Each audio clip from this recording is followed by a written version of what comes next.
विश्वनाथ भगवान की जय। महाकालेश्वर भगवान की जय।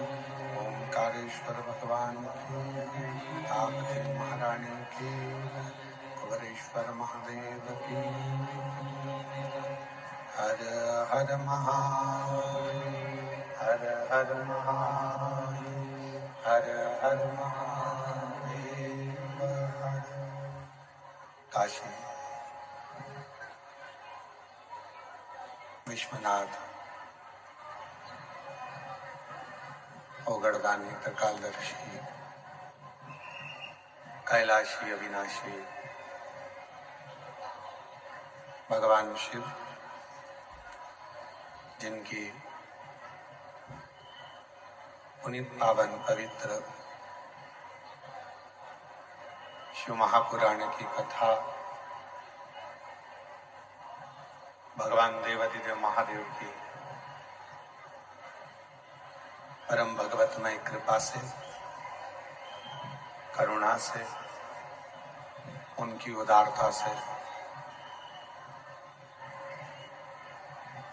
माताप्ती के पावन तट पर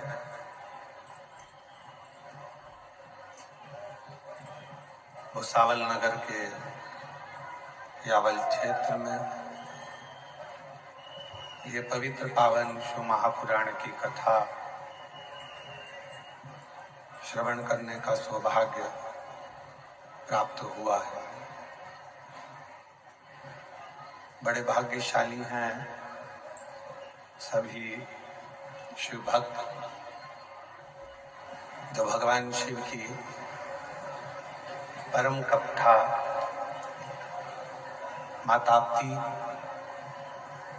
सूर्यपुत्री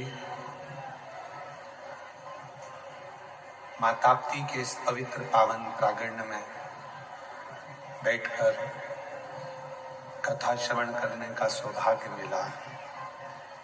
कथा के इस पवित्र पावन आयोजन को आयोजित करने वाले मुख्य यजमान श्री रतन धोड़ो भोई जी, श्री मती पुष्पा रतन भोई जी,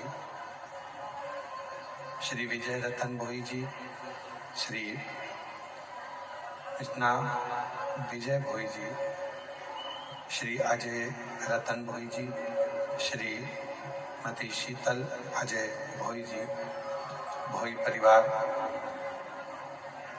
आड़लसा भुसावल महाराष्ट्र से एक बार यजमान परिवार के लिए जोरदार ताली बजाकर उनका साधुवाद वंदन अभिनंदन, जिन्होंने इस पवित्र पावन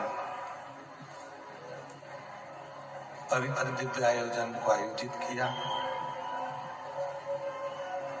और ये पवित्र कथा आप और हमको श्रवण करने का सौभाग्य प्राप्त हो। कथा के मंडप में विराजमान पूर्व में जिन्होंने जलगांव में कथा का दिव्य आयोजन करवाया, श्री वर्मा जी, उनको भी बहुत बहुत साधुवाद देता हूँ। कथा मंडप में ही विराजमान एरंडोल वाले काबरा जी, जो तीर्थों की कथा में निरंतर यजमान पद ग्रहण करते हैं। एवं सभी शिव भक्त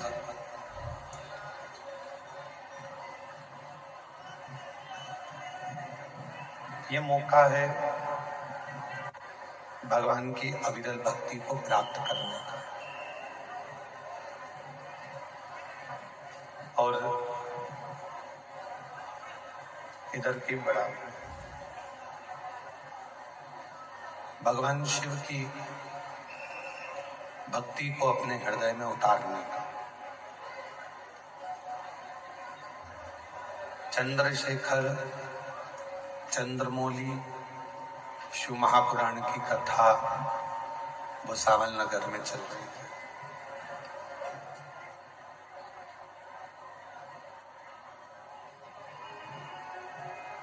जिसने हमेशा संपूर्ण विश्व को औषधि दी है, ऐसे भगवान श्री चंद्रदेव और उन चंद्रदेव को भी एक दिन औषधि की जरूरत पड़ जाती है।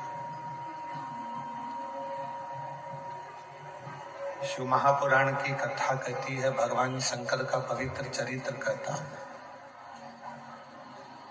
शिव पुराण कहती है, छोटा हो बड़ा हो, गरीब हो अमीर हो, कोई भी जीवन में किसी की भी जरूरत कभी भी कहीं पर भी पड़ सकती है। इसलिए शिव महापुराण की कथा बार बार कहती है कि किसी को हल्का ना समझो, किसी को कमजोर ना समझो। शिव महापुराण की कथा कहती है, आप दूसरे को भी हल्का ना समझो और अपने आप को भी हल्का ना समझो। आप दूसरे को भी कमजोर ना समझें और अपने आप को भी कमजोर ना समझें।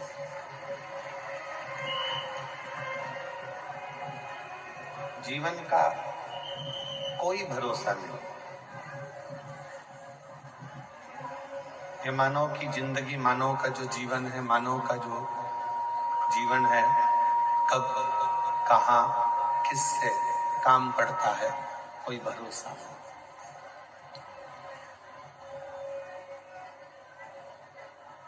और तेरी कृपा बिना ना हिले एक भी अणु, लेते हैं श्वास तेरी कृपा से।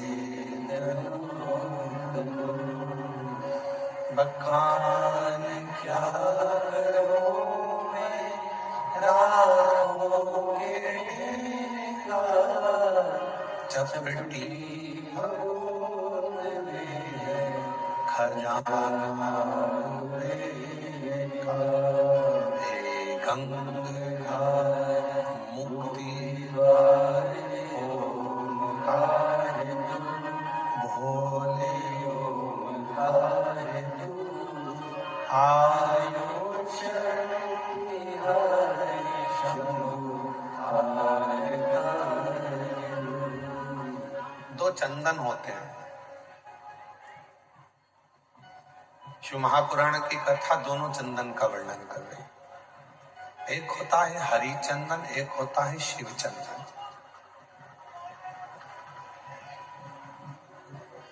और दोनों चंदन बहुत कठिनता से नहीं बनते। पूर्ण समर्पण के साथ में ये दोनों चंदन का निर्माण होता है। हरि चंदन तुलसी अपने आंगन में रहती है। तुलसी का पौधा जब सूख जाता है तो तुलसी की जो लकड़ी होती है उसको घिसकर पानी में भगवान को लगाया जाता है। वो चंदन हरि चंदन कहलाता है। और कोई बेलपत्र का वृक्ष जब सूख जाता है और उसकी जो लकड़ी होती है, उस लकड़ी को घिसकर जो चंदन बनाया जाता है और शिव को लगाया जाता है, उसको शिव चंदन कहते हैं। और दोनों चंदन अपना अपना कार्य करते हैं।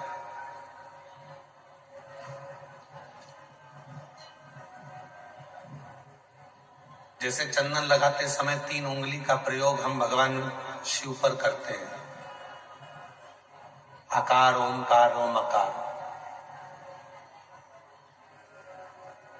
ये 3 उंगलियों का प्रयोग हम शिव जी पे चंदन लगाते समय करते हैं।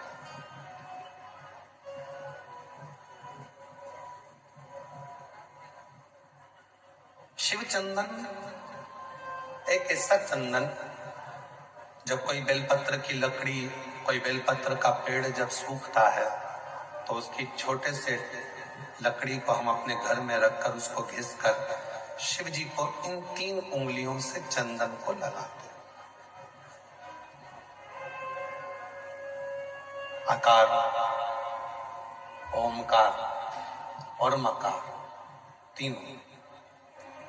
पर इन 3 उंगली को जब हम लगाते हैं और 3 उंगली से जब हम त्रिपुंड बाबा का लगाते हैं तो उसमें जो नीचे की उंगली है मकार, जो नीचे की रेखा है मकार, हम जब चंदन लगा रहे हैं तो नीचे नीचे की जो रेखा है, एक फोटो आया है, जैसे ये 3 उंगली से ये चंदन लगा, आकार, ओमकार और ये मकार।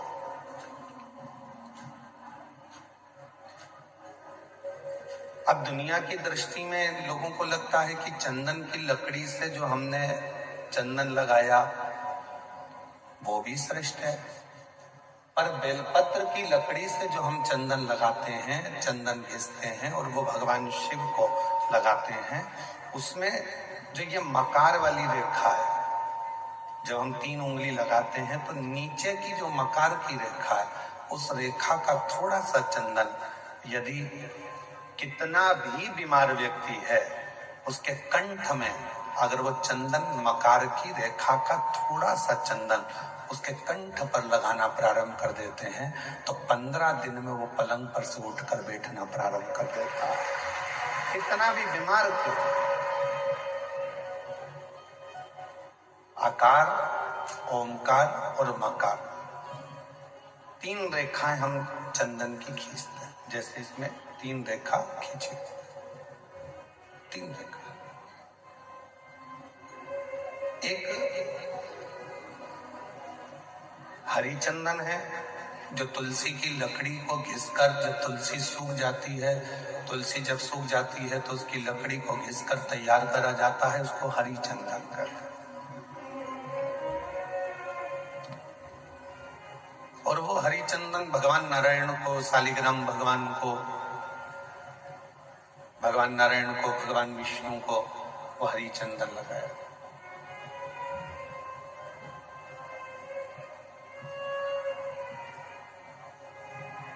हरी चंदन का लेपन किया जाता है और वो हरी चंदन भी बड़ा काम का है महाराज। जब शालिग्राम भगवान को हरी चंदन लगाते हैं, हरी चंदन का लेपन करते हैं, या एक बिंदी भी हरी चंदन की लगाते हैं, और यदि वो हरी चंदन का एक छोटा सा अंश मात्र भी हम लेकर आए, और जिसको दमे की शिकायत होती है, श्वास की शिकायत होती है, चढ़ने में चलते चलते हांपड़ी भरा जाती है, हाथ भरा जाती है, डॉक्टर ने कह दिया कि फेफड़े 70%, 60%, 80% खराब हो गए हैं, काम नहीं कर रहे, उस व्यक्ति के हृदय पर, वक्ष स्थल पर यदि वो हरी चंदन का लेपन जो शालिग्राम भगवान पर, भगवान श्री हरि पर, राम जी पर, ठाकुर जी पर, कृष्ण पर, लड्डू गोपाल पर जो आपने किया है, उसको यदि हम लगाना चालू करते हैं तो उसको भी फिर चलने में तकलीफ नहीं आती और फेफड़े उसके काम करना प्रारंभ कर देते हैं। वो हरी चंदन की भी एक प्रथा। तो 2 चंदन एक हरी चंदन, एक शिव चंदन। जम के बोलेंगे सभी लोग। हरी चंदन काय से बनता है? तुलसी की लकड़ी से। और शिव चंदन काय से बनता है? बेलपत्र जो सूख जाता है, लकड़ी जो सूख जाती है उसके। दोनों कार्य।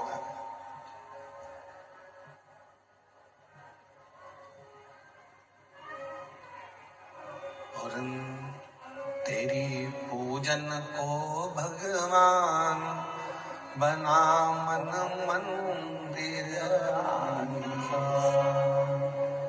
तेरी पूजन को भगवान बना मन मंदिर।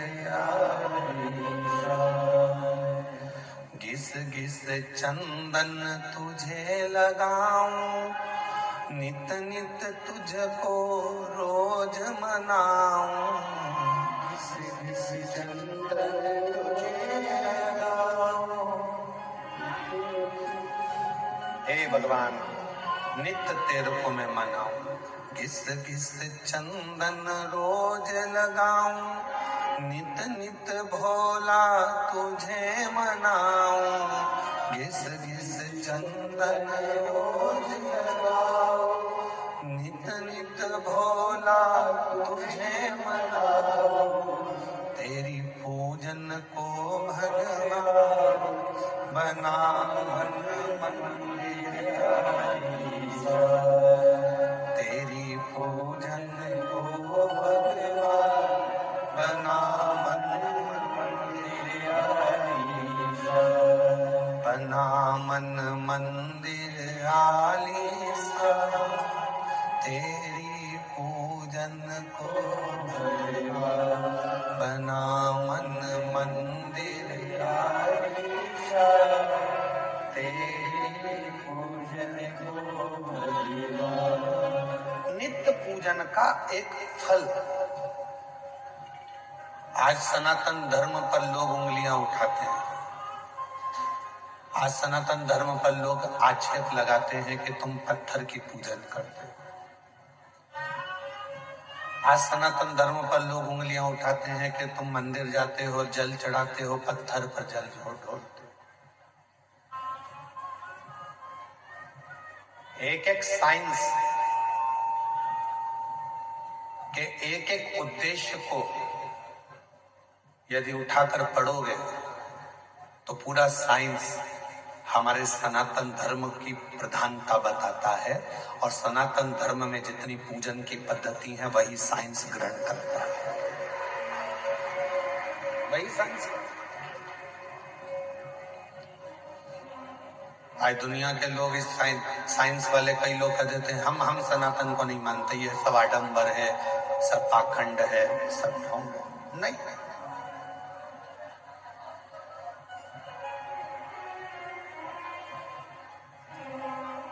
एक समय ऐसा भी आता है डॉक्टर पूरा इलाज करता है, सारी दवाइयां देता है, सब कुछ करता है, और आखिरी में डॉक्टर भी कह देता है कि मैं पूरी कोशिश कर रहा हूं, अब उसके हाथ में। मतलब डॉक्टर को भी मालूम है कि एक डॉक्टर और बैठा है, वो काल अधिपति महाकाल कहीं ना कहीं बैठकर इस कार्य को कर रहा है। एक और बैठा है, कोई संभालने वाला एक और बैठा है।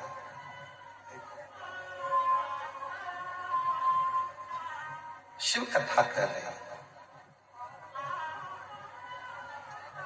कल कथा में कहा था कि दुनिया में किसी की सामर्थ्यता नहीं है कि कोई तुम्हारा बुरा कर दे।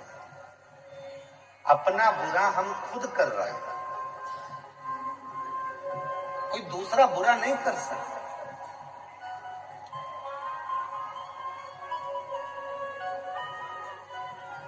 किसी की सामर्थ्यता नहीं हो सकती कि कोई तुम्हारा बुरा कर दे। हमने अपनी व्यासपीठ में भी कई बार देखा है, कई माताएं बहुत परेशान हो जाती हैं तो घर में झगड़ा करते करते, जब सास से झगड़ा होता है, ननद से झगड़ा होता है, परिवार में झगड़ा होता है, तो वो झगड़े में कह देती है ऐसी जिंदगी मेरी भगवान ना जाने क्यों पैदा कर दिया मुझे तो भगवान मार दे तो अच्छा। मतलब तू अपने आप को कोस रही है, और दिन भर में एक बार सरस्वती मुख से निकलती है तो हो सकता है कि वो तेरा बुरा होना उसी दिन से चालू हो गया।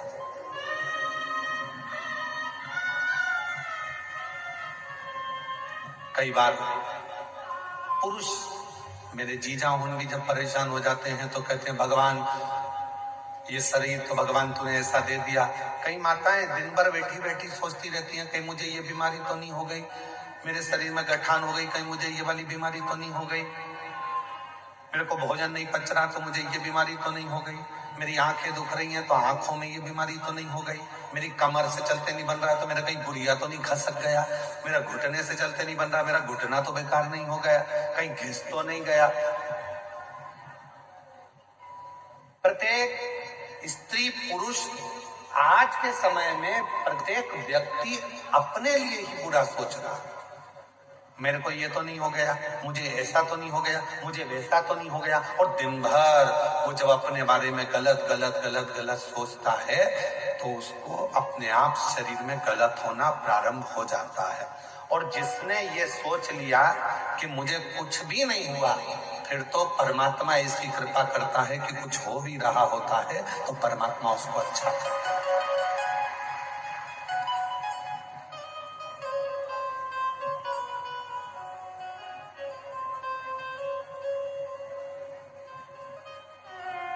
उसका प्रमाण इस कथा के प्रमंडप में एक माता जी बैठी हुई है।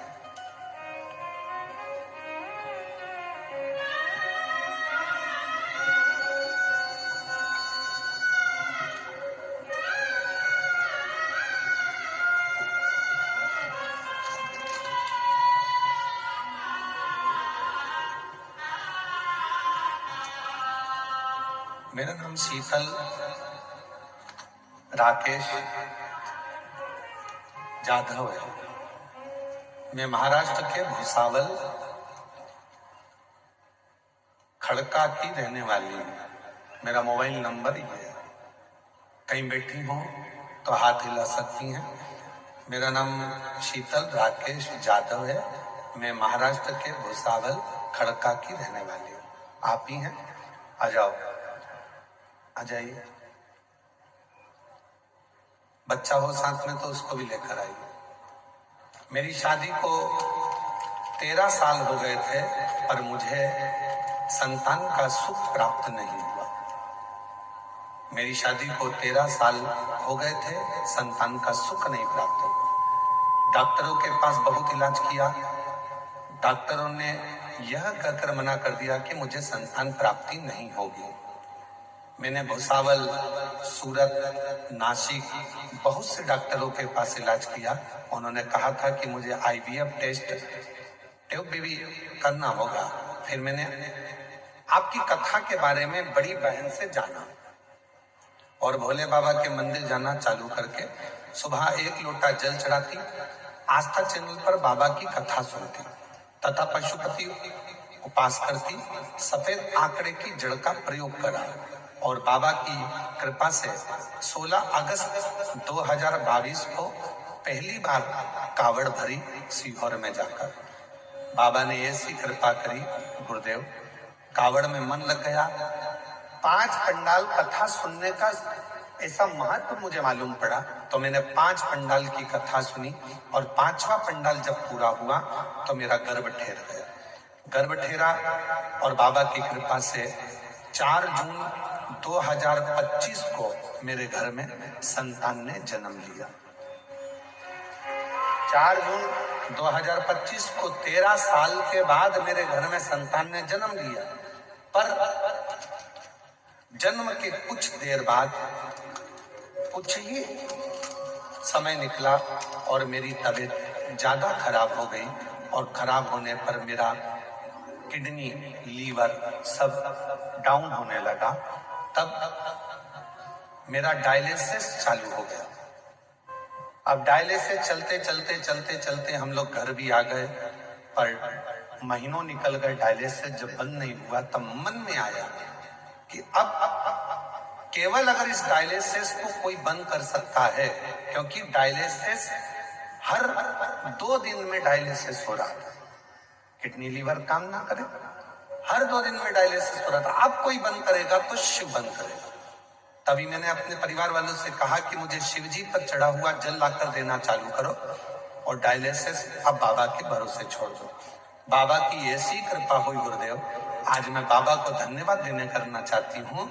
केवल 25 दिन तक लगातार शिव जी पे चढ़ा हुआ जल पीना प्रारंभ करा और बाबा की कृपा से मेरा आखिरी डायलिसिस 15 अगस्त को हुआ।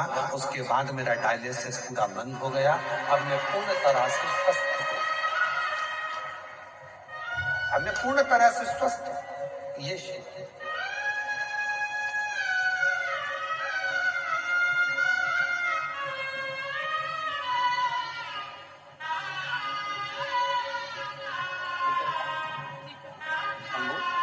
बाबू बाबू बाबू बाबा बाबा शंभू शंभू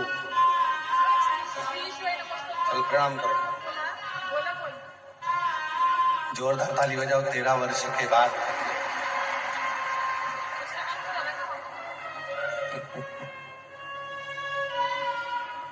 बच्चे का नाम भोला रखा है इन्होंने। एक बार जोरदार ताली बजाओ।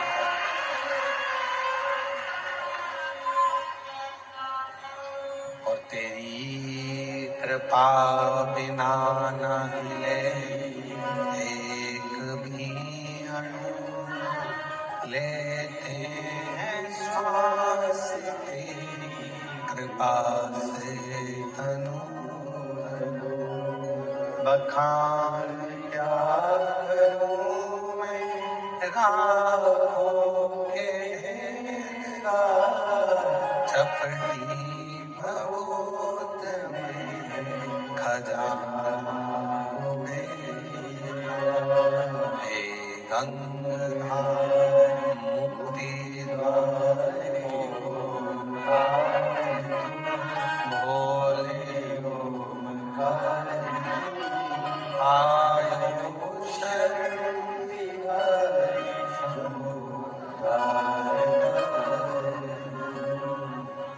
बुरा कौन कर रहा है हमारा? हम खुद। किसी दूसरे की सामर्थ्यता नहीं हो सकती जो तुम्हारा बुरा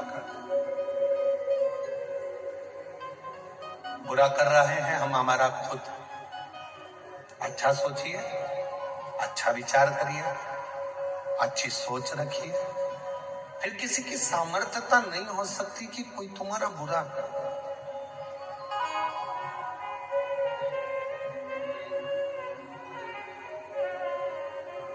मुझे लग रहा है कि मेरा तबीयत में ऐसा होगा तो वो होगा, और तुमने सोच लिया कि मुझे कुछ नहीं होगा। आग लगे बस्ती में अपन रहो मस्ती में, क्या किसको रोइए चादर तान के सोइए। तो फिर कोई तुम्हारा बुरा नहीं कर सकता, कोई।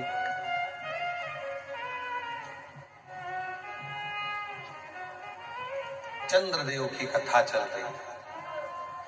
चंद्रशेखर चंद्रमौली शिव महापुराण की कथा चल रही।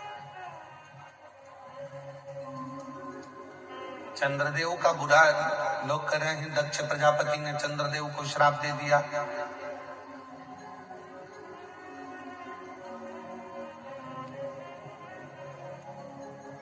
चंद्रदेव को काया का रोग हो गया। चंद्रदेव की काया खराब होने लगी। लोग पर चंद्रमा को यदि दक्ष प्रजापति का श्राप लगा है तो इसमें गलती किसकी है? चंद्रमा की। 27 कन्याओं के साथ में विवाह हुआ है। 27 कन्याओं को एक दृष्टि से देखना चाहिए, एक दृष्टि। और चंद्रमा केवल एक रोहिणी को सबसे ज्यादा प्यार करते हैं, प्रेम करते हैं। बाकी के 26 पत्नियों पर ध्यान तक नहीं देते। तो गलती खुद की है, श्राप तो लगेगा। कितना सुंदर प्रसंग आता है। इस प्रसंग पर थोड़ा ध्यान दीजिएगा। एक घर के अंदर 4 भाई रह रहे हैं। चारों भाई कमा रहे हैं, व्यापार भी एक ही है, कमा के भी चारों भाई एक ही जगह पर ला रहे हैं। 4 देवरानी जेठानी उस घर के अंदर रहती है। थोड़ा ध्यान देना, बहुत सावधानी से इस कथा का स्मरण करिए। 4 भाई एक ही परिवार में रह रहे हैं, एक ही जगह पर कमाकर धन ला रहे हैं, एक ही जगह पर 4 देवरानी जेठानी रह रही हैं, चारों जेठानी देवरानी के बच्चे एक ही जगह पर रह रहे हैं। शिव महापुराण की कथा ये तक कहती है कि अपनी दृष्टि को जितनी देवरानी जेठानी घर में रह रही हैं और जितने भाई घर के अंदर रह रहे हैं, यदि सबकी कमाई एक जगह पर आ रही है तो चारों की दृष्टि एक जैसी रहना चाहिए। ये नहीं कि मेरे बेटे को मैं मलाई का दूध दे दूं और दूसरे के बेटे को सादा दूध दे दूं, मेरे बेटे को मैं घी की रोटी दे दूं, दूसरे को सादी रोटी दे दूं, मेरे बेटे को मैं 2 चम्मच घी लगा दूं और दूसरे के बेटे को 1 चम्मच घी लगा दूं।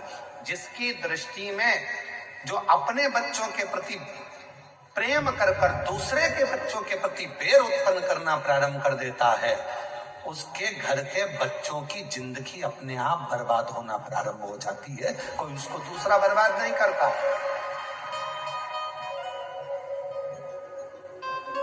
अब ये बात हमने एक बार कथा में कही तो एक बहन जी ने लिखकर भेजा, तो क्या हम हमारे बच्चे के लिए अच्छा नहीं सोच सकते? सोचो, मना कौन कर रहा है? पर जब तुम एक जगह पर रह रहे हो तो सबके प्रति सब बच्चे तुम्हारे, सब बच्चे। एक बार हमने कथा में कहा था, सबसे ज्यादा नरक में कौन जाता है? याद है आप लोगों को? बोलो तो जम के। सबसे ज्यादा नरक में कौन जाता है? तो एक बार हमने कथा में कहा था, सबसे ज्यादा नरक में जाता है प्रसाद बांटने वाला।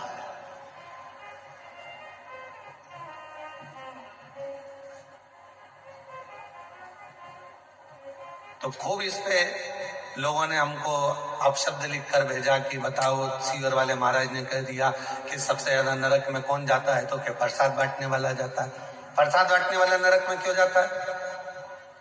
तो कहा प्रसाद बांटने वाला प्रसाद कभी भी बंटता है तो अच्छी जगह पर बंटता है, धर्म की जगह पर बंटता है। मंदिर, देवालय, शिवालय, कथा, भागवत, सत्संग, संकीर्तन, तीर्थ, प्रसाद अच्छी जगह पर बंटता है।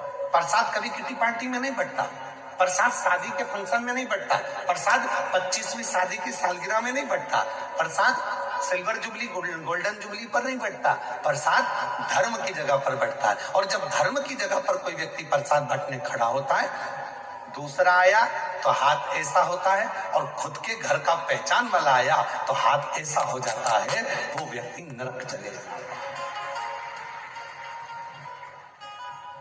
पत्नी आई, हाथ बड़ा, बेटा आया, हाथ बड़ा, कोई दूसरा आया, हाथ छोटा, सबको ऐसे ऐसे ऐसे ऐसे दे रहे। तो जैसी पत्नी आके खड़ी हुई तो मुट्ठा भर के दे दिया, बेटा आया तो मुट्ठा भर कर दे दिया, कोई आया परिचित भाई आया, काका आया, काकी आई, तो उन्होंने पस भर कर दे दिया। पर उसने ये नहीं सोचा कि हम धर्म की जगह पर खड़े होकर प्रसाद में भेदभाव कर रहे हैं। जब हम प्रसाद में भेदभाव कर रहे हैं तो वो परमात्मा की दृष्टि में रहेगा और हमको नरक भोगना पड़ेगा।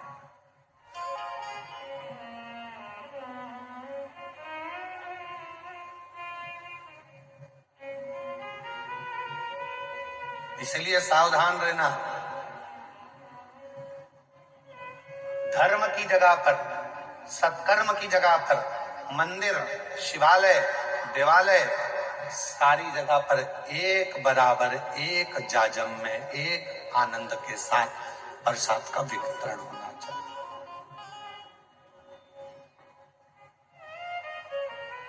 एक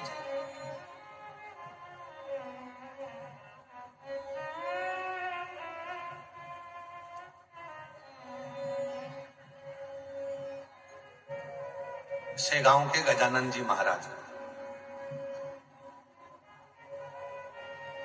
दुनिया की सबसे बड़ी रसोई, दुनिया का सबसे बड़ा भंडारा अगर कहीं चलता है तो वो शेगांव के गजानन महाराज के यहाँ चलता है।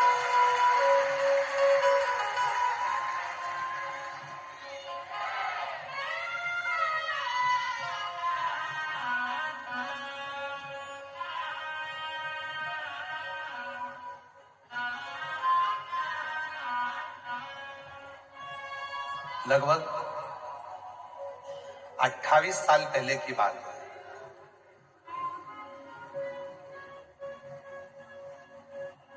और 28 साल से हो सकता है कि 29 साल 28 साल पहले की बात हो। हम शेगांव गए, भंडारे में भोजन प्रसाद चल रहा था। एक पात्र में कोई मीठी वस्तु थी और वो थोड़ी सी थी। तो उन्होंने वो मीठी जो वस्तु थी वो वस्तु को एक और रख दिया और सारी वस्तुएं चल गई। तब हमने पूछा, एक माता जी वो परस रही थी, तो हमने कहा कि ये थोड़ी सी मीठी वस्तु बची है तो ये भी प्रसाद में दे देना चाहिए। तो उन्होंने कितनी सुंदर बात कही गजानन महाराज के दरबार में, जरा विचार करिए।